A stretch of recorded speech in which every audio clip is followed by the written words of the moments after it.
Zemi un mežu. Un tad viņš pieaicināja no Nītauras un no Ieriķiem, un tad viņš devās medībās. Kādās medībās? Putnu medībās. Fazānu. Tā bija putnu kūts. Kā mēs sakam, putnu kūts vai putnu ferma, nekā nebija. Tā bija putnu māja. Šobrīd pāris muiža pēc. Tā bija putnu māja, kurā tika turēti fazāni un vēl dažādi smalki putniņi. Un tad, kad sabrauca draugi, viņi tika palaisti pļavās un mežos, un tad kungs ar saviem visiem suņiem un visiem pavadoņiem pif-paf devās izklaidēties. Ko mēs tagad darām? Paņemam visu šitos te buh. Vai vēl kaut kādu citus un izklaidējamies. Toreiz viņš izklaidē, tā bija viņa viena izklaide, bet būs arī par citām izklaidēm. Šitas te pa kreisi no manis. Ja zirgu stālim ir zirgi un tālāk vajadzēja arī karietes un visu šitos prečendāļus, kur likt. Tad šī ir tā ēka, kurā visi tie prečendāļi tika likti. Ratnīca vai vāgūžas. Jā. Nu, nav brīnums, ka tiem zemnieki viņi dedzināti. Nu jā, vienam ir šitā. Mūsējais bija no tiem labākajiem.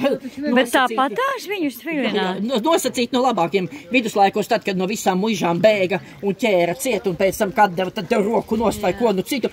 Mūsējais visas savāca un paturēja. Kāpēc paturēja? Nu, klausies, ja es tevi te paņēmu. Nu jā, darba spēks. Zem ir ragdams, un tā arī bija, viņš neizdeva. Un šie cilvēki, nosacīti bija varbūt pateicīgi, nekā atgriež atpakaļ, ka tevi tur, vai nu tā, vai šitā vēl kaut kā. Jā, vai. Nu jā, tā.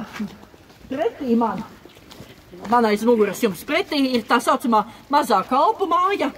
Kāpēc mazā kalpu māja? Mazajā kalpu mājā tātad pa labi un pa kreisi un pa vidu tāds apaļš roris dzīvoja tie kalpi, kas ir muiži. Interesanti, kāpēc šita te, šitam te viņi tas mūrs stāja, tā te būtu bijuši lieli logi vai durvis vai kaut kas. Bet nu ratnīca. Ratnīca, jā. Ratnīca, jā.